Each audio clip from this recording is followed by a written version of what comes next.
Birinchi bolaga homilador bo'lganingda, Yopmang, bolaga og'irlik qilishi mumkin. Ko'rpa yengil amal.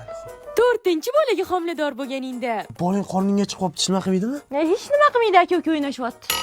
o'g'il ekanmi, qiz ekanmi? Hovliqmang, hali muddati kichkina, hali vaqt bor. Unda ertaga kelaman yana. O'ziga olib bordingizmi? O'g'ilmikan, qizmikan? To'g'risi, umuman qiz emas, tug'ilsa bo'ldi. Ish qilsam bolaga yomon ta'sir qiladi, yuvmayman.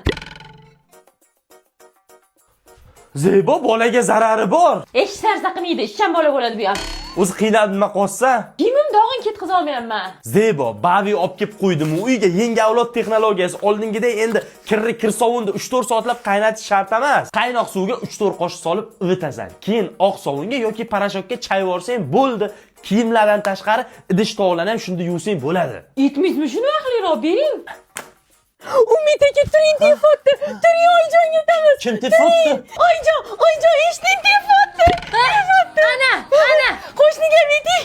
Qo'shni, eshitding telefonni, eshitding. Onangni tepma bolam, men seni onangman.